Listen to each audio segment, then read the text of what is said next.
Sunday night, the world really came to a halt with the news that finally, after a 10-year manhunt, the United States of America finally got their most wanted man with the death of terrorist mastermind Osama bin Laden.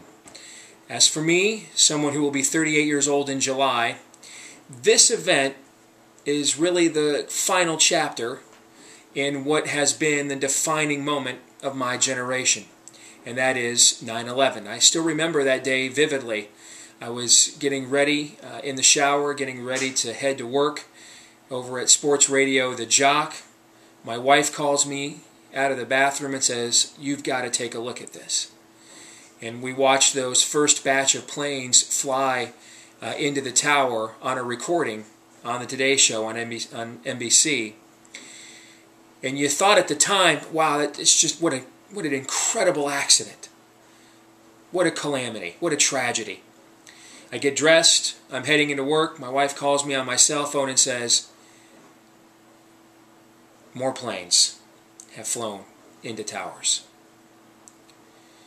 And now you realize that it's not a tragedy. This is not just a senseless act. This is a plot. This is a sinister scheme.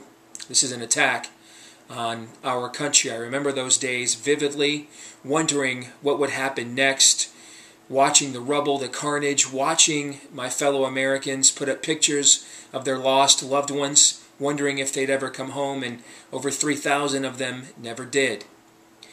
And that's why there's so much cause both for celebration and relief. That's something tangible, something that we can clearly define as a victory.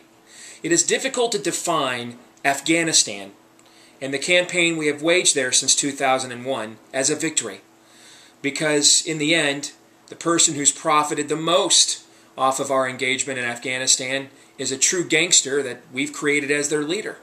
It's difficult to quantify Iraq as a victory because of the slow steps, the growing pains it has taken to establish that government. And just this month we realized that April was one of the deadliest months in Iraq in the last several years, news that has largely gone unreported. But this, however, this is an easy to quantify victory. In the death, the execution, if you will, and certainly justifiable at the hands of the American military, the execution of Osama bin Laden. And this has caused Americans to pour into the streets in Washington, stadiums hosting baseball games to come to a halt, singing the national anthem, a cause of patriotic fervor, which I think is a good thing.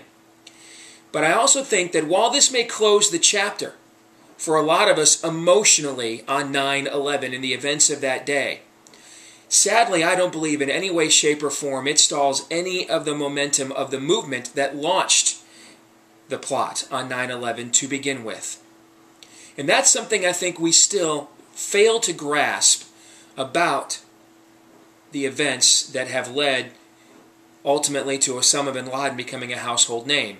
I see a lot of people saying, hey, it was on May 1st, 1945 that the world was made aware of Adolf Hitler's death. Ironic that on May 1st, 2011, the world has made aware of Osama bin Laden's. As if there's a moral equivalency, as if bin Laden is our generation's Hitler. And while he may be in terms of some sort of anti-Christical character, the reality is Osama bin Laden is nothing like Adolf Hitler. He is not the troubled youngster who grew up with an indifferent father who was a Bavarian house painter in a troubled youth and somehow just continued to sink further and further into the depths of depravity. Instead, he's a highly educated, very wealthy, well, he was a highly educated and was a very wealthy man, comes from a very elite family, and knew exactly what he was doing. And this wasn't just some random act of senselessness, him becoming involved in Islamic radicalism, but a sincere conversion to a belief system that far predates whenever we first heard the name Osama bin Laden. A belief system, by the way, that was at the core of the very first war the United States of America ever really fought, which was against the Barbary Coast pirates. You ever wondered what that anthem verse about from the halls of Montezuma to the shores of Tripoli is a reference to. It's a reference to exactly what I just talked about. But see, we are ignorant of our history. And we are also ignorant of the history of the people and the movement that we are up against. They will not see this as a demoralizer. I saw that on news accounts a lot on Sunday night. They will not see it as a demoralizer. No, the Islamic radicalist will see this as a rallying cry. Osama bin Laden being just the latest martyr to justify their cause, just the latest recruitment tool, just the latest example of the great Satan in the West trying to impose its Christian value system, which frankly it's already trying to depose, but that's another video blog, trying to impose its Christian value system on those of us here that understand the Quran as the true words of God. And that's why I think we have to almost engage in sort of a 24-hour celebration rule here. I hate to use a much more trivial sports analogy. But while this is a big win, don't get me wrong, it's a big win and we should celebrate as a people. It is not victory. And that's because the movement that launched those planes into those towers back on September 11th, 2001, it wasn't started by the man that we killed.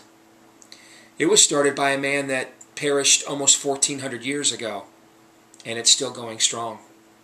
Thank you for joining us here today at stevedeace.com. You can email me, steve@stevedeace.com if you would like. You can also find me on Facebook at Stephen Deace or on Twitter at Steve_Deace. God bless.